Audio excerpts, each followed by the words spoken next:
ശ്രീകണ്ഠപുരം പലചരക്ക് കടയിൽ ബംഗാളിൽ നിന്നും ചരക്കുമായി വന്ന ലോറിയിലെ തൊഴിലാളി 25,850 രൂപയുമായി കടന്നു കളഞ്ഞതായി പരാതി. നേരിയ അരിയുടെ ലോഡുമായി ശ്രീകണ്ഠപുരത്തെ സെഞ്ചുറി പ്രൊവിഷൻ മാർക്കറ്റിൽ രാവിലെ എത്തിയതായിരുന്നു ബംഗാളിൽ നിന്നും വന്ന ലോറി.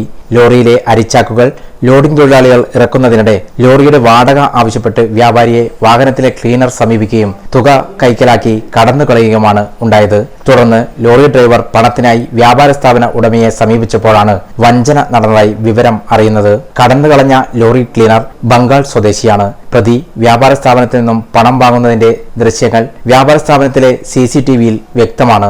പണവുമായി കടന്നുകളഞ്ഞ ലോറി ക്ലീനറെ നിരവധി തവണ ഡ്രൈവർ ഫോണിൽ ബന്ധപ്പെട്ടെങ്കിലും फोन स्विच ऑफ आना। मेरा साथ मेरा हेल्पर था, मैं बेंगलुरु से लेकर आया था उसे। उसका घर बर्धमान है, जवानदिगी है।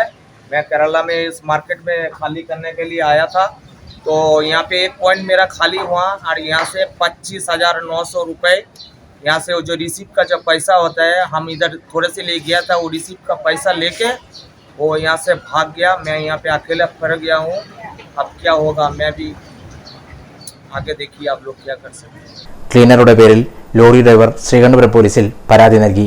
ഇന്ന് രാവിലെ വന്ന വണ്ടിയാണ്, ബംഗാളിൽ നിന്ന് നേരിയായിട്ട് വന്ന വണ്ടിയാണ്. ഇപ്പോൾ രാവിലെ ഏകദേശം 9:00 അൺലോഡായി കഴിഞ്ഞായിരുന്നു.